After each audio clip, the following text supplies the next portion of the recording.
Namaste students, this is your paper first poetry and topic is William Wordsworth's poem The World is Too Much With Us.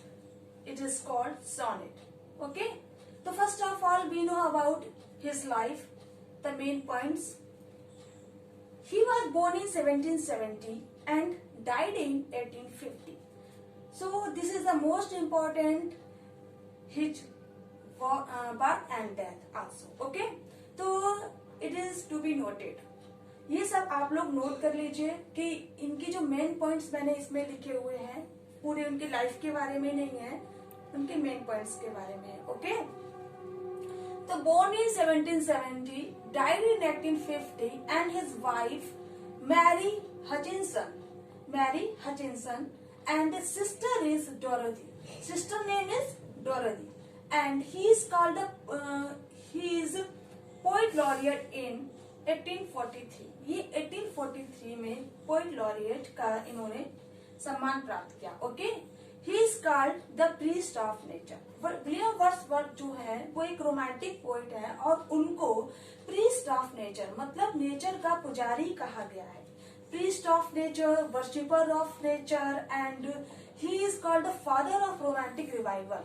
ठीक है, ये जो points हैं इनको आप जैसे पूछ देते हैं कि who is called the father of English age, तो आपको बताना है कि Francis Bacon. Who is called the father of dramas, तो विलियम शेक्सपियर. और who is called the father of romantic revival, तो आप बताएंगे विलियम वर्ड्सवर्थ. ठीक है, तो William Wordsworth worshipper of nature कहे गए हैं, प्रीस्ट ऑफ नेचर कहे गए हैं, रोमांटिक पोइट है और 18th सेंचुरी को बिलोंग करते हैं और he is called the father of romantic revival. Okay, his greatest poem है, इनकी जो नेचर पोइम है वो मैंने कुछ यहाँ पर दी है. नंबर 1 है Tintern Abbey, education of nature, lines written in early spring, the tables turned. और ये आपकी poem the world is too much with us. The solitary reaper. Solitary reaper आपको याद होगा, आप लोगों ने इंटर में पढ़ी होगी. ये जो पोइम है ये इंटर में है.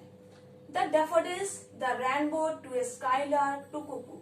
ये इनकी वैसे इनकी और भी पोइम्स हैं लेकिन ये इनकी नेचर पोइम्स है जिसमें इन्होंने नेचर के बारे में बताया है, डिस्क्राइब किया है. ठीक है, ही रोट मेनी. वर्ड्सवर्थ ने बहुत सारी सोनेट में लिखी, जैसे शेक्सपियर ने लिखी है 154. इसमें ऐसा कोई नोट नहीं है कि इन्होंने कितनी लिखी है, लेकिन वर्ड्सवर्थ ने भी बहुत सारे सोनेट्स लिखे हुए हैं.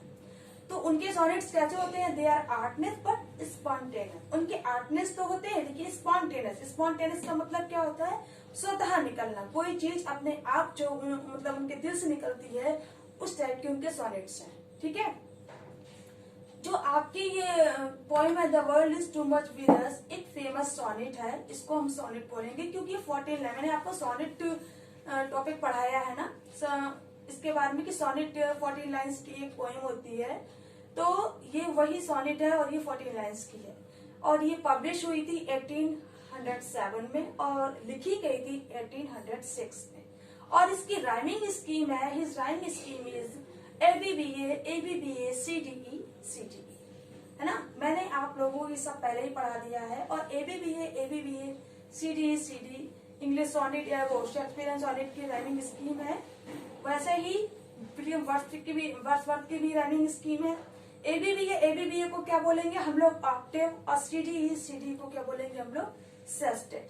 ठीक है, तो ये इनका थोड़ा सा इंट्रोडक्शन था इनकी पोएम के बारे में और इनके लाइफ के बारे में और इनके वर्स के बारे में.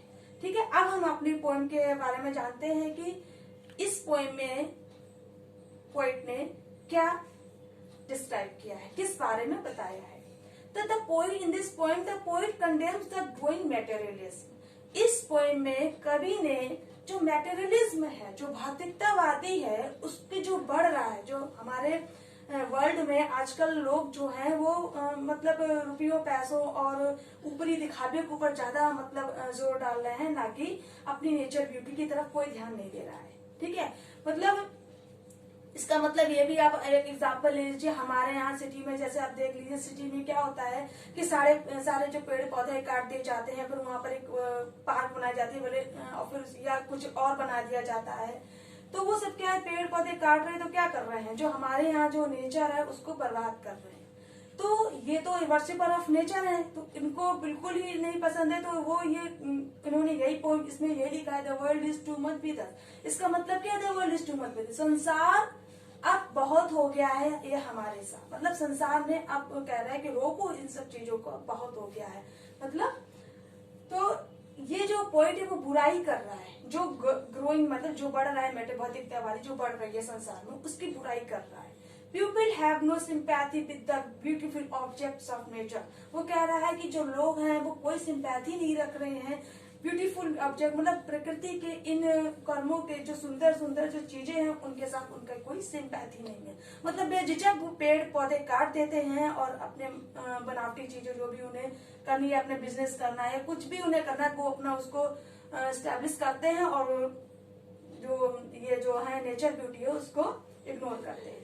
The beauty and grandeur of nature do not appeal to them. जो इस सुंदरता है, ये प्रकृति की जो शानदार है, जो इतनी खूबसूरत है, उसको वो बिल्कुल भी क्या कहते हैं, एक्सेप्ट नहीं कर रहे हैं। ठीक है, तो इसमें मैंने सिर्फ 2 लाइन में इसका पूरी थीम बता दी है कि इसमें सिर्फ उन्होंने इसके बारे में बताया है। जब मैं आपको इसका टेक्स्ट पढ़ाऊंगी तो उसमें एक एक लाइन में आपको समझ आएगा कि हाँ ये किसके बारे में क्या कैसे समझा रहे हैं। Okay, so this is the text of this sonnet, the world is too much with us. Okay, to start, the world is too much with us, late and Sue.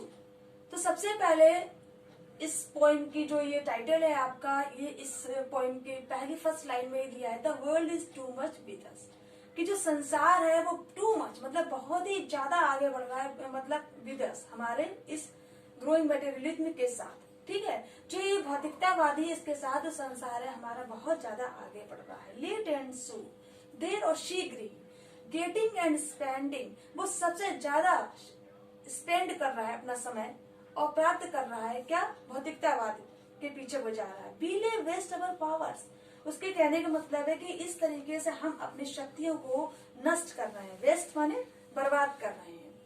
Little we see in nature, थोड़ा सा भी हम अगर प्रकृति की ओर देखें तो that is ours, जो हमारी है। अगर हम अपनी जो प्रकृति हमारे आसपास है हम उसको बिल्कुल इग्नोर करते हैं, ठीक है, तो वो कहती वो प्रकृति ही है जो हमारी है, बाकी कोई चीज हमारी इस दुनिया में नहीं है। We have given our hearts away a sordid boon, हम जो है वो दे चुके हैं अपना जो दिल है, दिमाग है, सब इसको दे चुके हैं। सॉर्डेड बोन किसको दे चुके हैं, सॉर्डेड बोन मतलब इन व्यर्थ की चीजों को, हम इन व्यर्थ की चीजों को अपना दिल दिमाग सब दे चुके हैं। भौतिकतावाद के पीछे भाग रहे हैं, किसके पीछे, सिर्फ पैसा कमाना चाह रहे हैं कि हम कैसे पैसा कमाएं। वो प्रकृति की तरफ बिल्कुल भी किसी का कोई ध्यान नहीं है कि हमारी ये प्रकृति जो आज इतनी खराब हो रही है उसको बचाएं और या उसकी सुंदरता को देखें। जब सुबह हम लोग उठते हैं, जब एकदम ताजी हवा हम लोगों को मिलती है तो कैसा हम लोग महसूस करते हैं, बहुत फ्रेश महसूस करते हैं। क्या आप सिर्फ पंखे, एसी, कूलर की हवा में अपने आप को स्वस्थ महसूस करते हैं, नहीं। तो इसीलिए वर्ड्सवर्थ जो है वो सबसे ज्यादा ये कह रहे हैं कि हम लोगों को प्रकृति की तरफ अपना ध्यान देना चाहिए, उससे हम लोग स्वस्थ भी रहेंगे, हमारा मन भी स्वस्थ रहेगा और हम अपनी प्रकृति की हमें अपनी पूजा करनी चाहिए। The sea that bears her bosom to the moon, हम नहीं देखते क्या, द सी जो समुद्र है, दैट बेयर जो उछाल मारता है, हर bosom to the moon किसकी तरफ, चंद्रमा की तरफ, सूर्य की सी सागर जब वो अपनी लहरों से उछाल मारता है, हम उस दृश्य को नहीं देखते हैं। The winds that will be howling at all hours, जो हवाएं हैं, जो तूफान है, that will be howling जो उछाल मारते हैं at मतलब पूरे समय, हम उन चीजों को नहीं देखते, ना सागर को देखते हैं, ना हवाओं की तरफ बिल्कुल ध्यान देते हैं। एंड आर अब gathered now like sleeping flowers, और हम अब इकट्ठा करते हैं नाउ लाइक स्लीपिंग फ्लावर्स, ना ही हम ये जो सोते हुए जो फ्लावर्स हैं उनके समान इनकी तरफ बिल्कुल ध्यान देते हैं। फॉर दिस, क्योंकि for everything we are out of tune, कि हर चीज से हम बिल्कुल क्या हो गया, आउट ऑफ ट्यून, मतलब हम अपने इस सुंदरता को बिल्कुल भी ध्यान नहीं दे रहे हैं। इस ब्यूटी ऑफ ऑब्जेक्ट्स को, मतलब जो ऑब्जेक्ट्स ऑफ नेचर हैं उन पर हम बिल्कुल भी हम उनको इग्नोर कर रहे हैं। ठीक है, तो वर्ड्सवर्थ जो है वो ये बताना चाह रहे हैं कि नेचर की तरफ आज का जो संसार है, जो संसार के लोग हैं वो बिल्कुल भी ध्यान नहीं दे रहे हैं और इसकी ब्यूटी को बिल्कुल इग्नोर कर रहे हैं और सब पैसे कमाने के उसमें भाग रहे हैं। कैसे अपना बिजनेस करेंगे, कैसे क्या करेंगे, घर में एसी लाएंगे, कूलर लाएंगे, लेकिन बाहर की ताजी हवा को नहीं महसूस करते हैं। ए पैगन का मतलब एक जिसे जो मूर्ति पूजक है। Settled in a creed outworn so might I standing on this pleasantly have glimpses that would make me less forlorn, have sight of Proteus rising from the sea, or hear old Triton blow his wrath horn. तो मैंने जो इसके जो कुछ ऐसे word हैं जिनके बारे में आप लोग नोट कर लीजिए। जैसे पैगन का मतलब होता है मूर्ति पूजक, प्रोटियस जो है एक सी गॉड मतलब सी सागर के देवता हैं ग्रीक मैथोलॉजी में, जिनको प्रोटियस कहा जाता है। जो ट्राइटन ये बर्ड है, ये इसका मतलब है शंख की आवाज, blow his breath horn.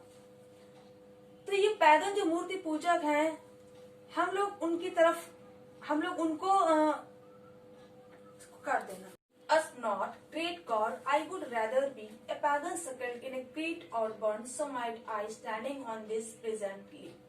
It moves us, ये हमको मूव करता है, हमको नहीं मूव करता। मतलब जो ईसाई धर्म है, जो ईसाई धर्म जो लोग मानते हैं, जो ग्रेट गॉड हैं, उनके जो पूजक हैं, मतलब जो मूर्ति पूजक हैं उनके, आई वुड रैदर बी, उससे बेटर है वो लोग क्या करते हैं कि वो प्रकृति को बिल्कुल नापसंद कर रहे हैं, इसलिए I would rather be pagan, मैं उस मूर्ति पूजक के जैसा नहीं बनना चाहता हूँ। सेटल्ड इन ए क्रीट, जो पालन पोषण करते हैं, क्रीड और वर्ण, सो माइट आई, इसलिए मैं क्या बनना चाहता हूँ, मैं मूर्ति पुजारी प्रकृति का पुजारी बनना चाहता हूँ। मैं ईसाई धर्म में विश्वास नहीं करता हूँ। स्टैंडिंग, क्योंकि ईसाई धर्म में जो विश्वास कर रहे हैं वो नेचर की पूजा नहीं कर रहे हैं। स्टैंडिंग ऑन दिस प्लेजेंटली, इस प्लेजेंट मतलब खूबसूरत मैदान के ऊपर खड़े होकर, have glimpses that would make me less forlorn, जो मुझे झलकियां देते हैं, दैट वुड मेक मी, जो मुझे बनाते हैं लेस फॉरलॉर्न, मुझे इतना भावुक बनाते हैं। मतलब जो ये राइटर है, जो पोइट है, वो कहाँ पे प्रकृति की सुंदरता हम लोग कैसे देखेंगे? कहीं भी खूबसूरत मैदान के पास जब खड़े, आप लोग कहीं बाहर जब हिल स्टेशन घूमने जाते हैं तो आप लोग क्या देखते, प्रकृति की सुंदरता ही तो देखते हैं, है ना? अब स्टार्ट करना।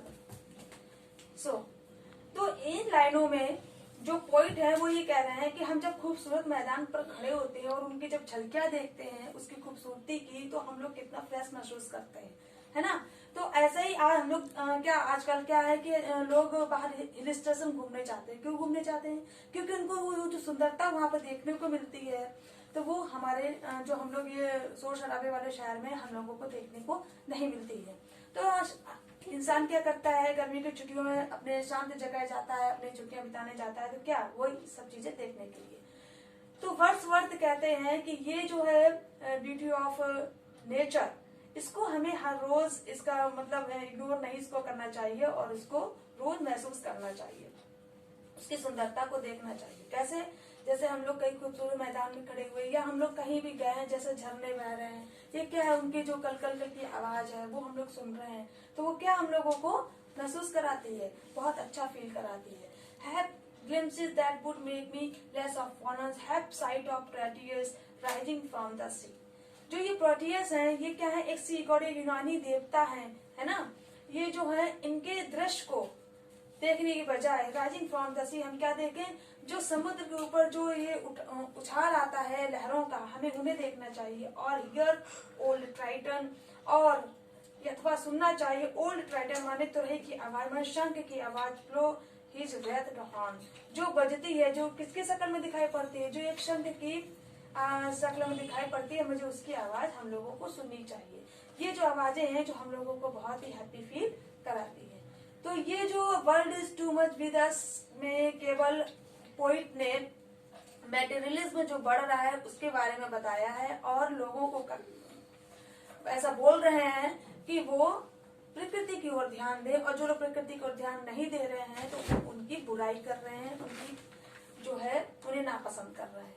ठीक है, तो इस पोएम में केवल जो वर्ड्सवर्थ है उन्होंने प्रकृति के सुंदरता के बारे में बताया है, और लोग जो उसको इग्नोर कर रहे हैं उसके बारे में बताया है।